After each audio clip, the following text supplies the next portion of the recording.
Hello everyone, आप सभी का तहे दिल से आपके अपने official YouTube channel English by Mohit sir MS पर वार्म वेलकम है गाइज।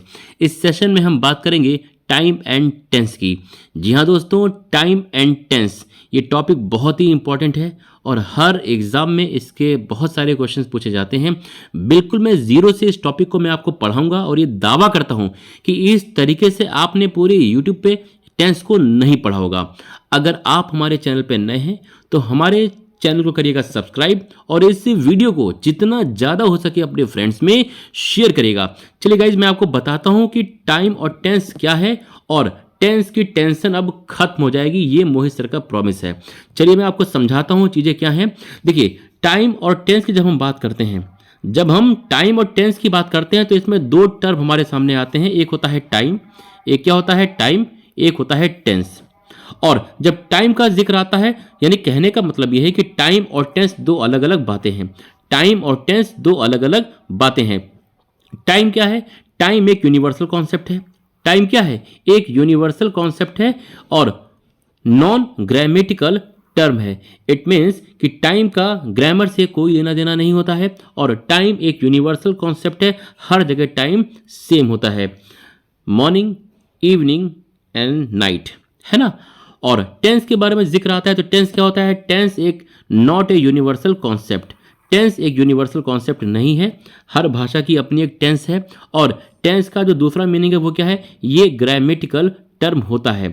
तो दोनों में डिफरेंस याद रखिएगा। टाइम एक यूनिवर्सल कॉन्सेप्ट है और नॉन ग्रामेटिकल टर्म है, जबकि टेंस जो है एक यूनिवर्सल कॉन्सेप्ट नहीं है और ग्रामेटिकल टर्म है। इट मीन्स टेंस का ग्रामर से लेना देना होता है।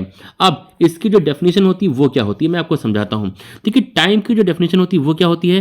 Time is always concern the meaning of sentence. जो टाइम होता है हमेशा सेंटेंस के मीनिंग को कन्वे करता है। टाइम जो होता है वो सेंटेंस के मीनिंग को कन्वे करता है, उसे टाइम कहा जाता है। लेकिन टेंस क्या होता है? टेंस की परिभाषा क्या होती है? Tense is always concern the meaning of the verb. Verb के मीनिंग को कन्वे कौन करता है? टेंस करता है। वर्ब के मीनिंग को एक सेंटेंस में कन्वे कौन करता है? टेंस। यानी कि टेंस एक वर्ब का एक हिस्सा है।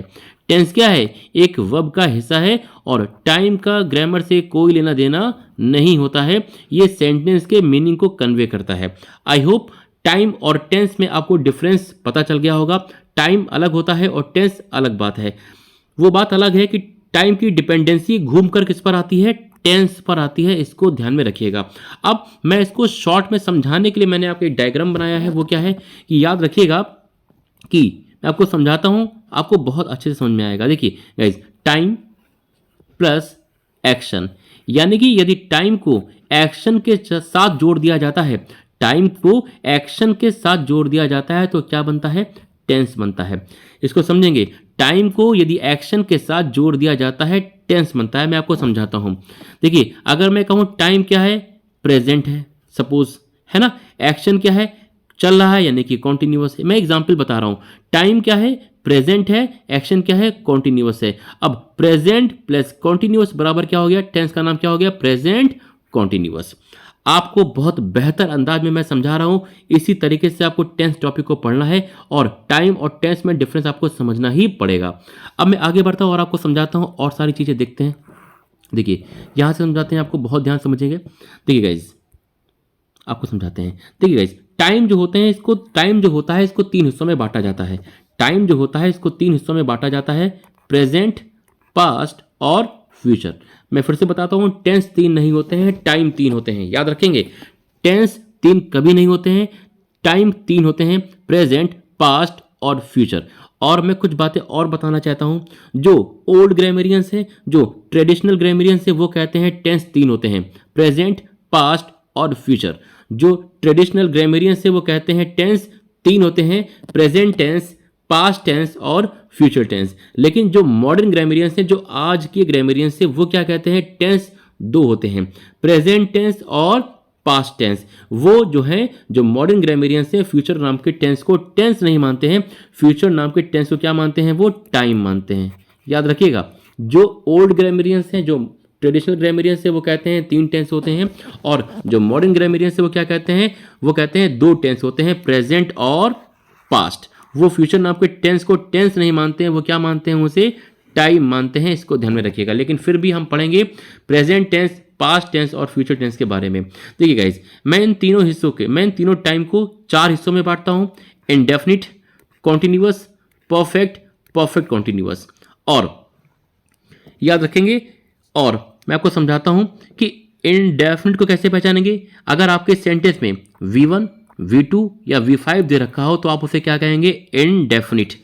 अगर आपके सेंटेंस में V4 दे रखा है, अच्छा V4 क्या होती है, वर्ब की फर्स्ट फॉर्म में क्या सफिक्स होती है, ing। तो ऐसे टर्म को अगर कोई एक्शन चल रहा है तो आप उसे क्या कहेंगे, कॉन्टिन्यूअस। अगर कोई V3 है तो V3 को क्या कहते हैं, परफेक्ट कहते हैं, यानी कि कोई कार्य हो चुका है, कंप्लीटेड एक्शन है, तो V3 को क्या कहोगे, परफेक्ट कहोगे। और परफेक्ट कॉन्टिन्यूअस नाम का कोई टेंस नहीं होता है, ये दो शब्दों से मिलकर बना है, परफेक्ट और कॉन्टिन्यूअस। तो परफेक्ट में वर्ब की थर्ड फॉर्म जाती है और कॉन्टिन्यूअस में वर्ब की फोर्थ फॉर्म जाती है। और इस टेंस की पहचान क्या होती है, इसमें क्या लगा होता है, बीन लगा होता है। क्या लगा होता है, बीन लगा होता है। मैं फिर से समझाता हूं, जो इनडेफिनिट होता है वो क्या होता है, V1, V2, V5। अगर सेंटेंस में आपको क्या लगी मिल जाए, अगर सेंटेंस में आपको V1 या V2 लगी मिल जाए तो टेंस कौन सा होगा, इनडेफिनिट। वो उसकी हेल्पिंग वर्ब बताएंगे कि प्रेजेंट का है, पास्ट का है कि फ्यूचर का है। अगर सेंटेंस में V4 लगा मिल जाए तो क्या होगा, कॉन्टिन्यूअस होगा। और इसकी हेल्पिंग वर्ब बताएंगे कि प्रेजेंट का है, पास्ट का है कि फ्यूचर का है। और अगर सेंटेंस में V3 लगा मिल जाए तो इसे क्या कहेंगे, परफेक्ट कहेंगे। और इसकी हेल्पिंग वर्ब बताएंगे कि प्रेजेंट का है कि पास्ट का है कि फ्यूचर का है। अगर सेंटेंस में V3 plus V4 plus been लगा मिल जाए तो ऐसे टेंस का नाम क्या होगा, परफेक्ट कॉन्टिन्यूअस। और इसकी हेल्पिंग वर्ब बताएंगे कि प्रेजेंट का है, पास्ट का है कि फ्यूचर का है। तो ये बातें अगर आपको समझ में आ गई होंगी तो मैं आगे बढ़ता हूं और आपको समझाता हूं। देखिए, टाइम तो 3 होते हैं। टाइम कितने होते हैं, 3 होते हैं, प्रेजेंट, पास्ट और फ्यूचर। लेकिन जब एक्शन का जिक्र आता है तो एक्शन कितने होते हैं, एक्शन होते हैं 5, V1, V2, V3, V4 और V5। V1 को कहा जाता है इंडेफिनिट, V2 को कहा जाता है इंडेफिनिट, V3 को कहा जाता है परफेक्ट, V4 को कहा जाता है कॉन्टिन्यूअस और V5 को कहा जाता है इंडेफिनिट। मैं आपको और समझाता हूं। जो V1 होती है ना गाइज, ये कैसी फॉर्म होती है, वर्ब की प्लूरल फॉर्म होती है। कैसी फॉर्म होती है, वर्ब की प्लूरल फॉर्म होती है।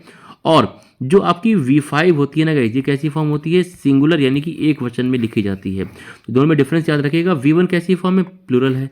V5 कैसी फॉर्म है, सिंगुलर है। तो अगर आपको सेंटेंस में V1 लगी मिल जाए आप कहेंगे सर इंडेफिनिट है। V2 लगी मिल जाए तो इसे क्या कहेंगे, इंडेफिनिट है।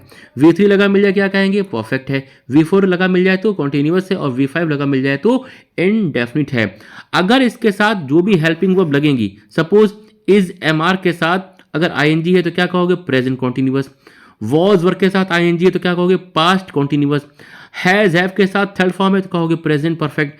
अगर हैज हैव के साथ बीन है और वर्ब की ing फॉर्म है तो क्या बोलोगे, प्रेजेंट परफेक्ट कॉन्टिन्यूअस। तो गाइज, ये टेंस का बिल्कुल जीरो चैप्टर है, बिल्कुल बेसिक है। और मैंने बेसिक से आपको सारी चीजें समझाई हैं। सारी चीजें मैंने क्या करी, आपको बेसिक से समझाई हैं। तो गाइज, आज के लिए इतना रखेंगे। अगर आप हमारे चैनल पर नए हैं तो इस वीडियो को जितना ज्यादा हो सके अपने फ्रेंड्स में शेयर करेगा और हमारे चैनल को करेगा सब्सक्राइब। Thanks for watching.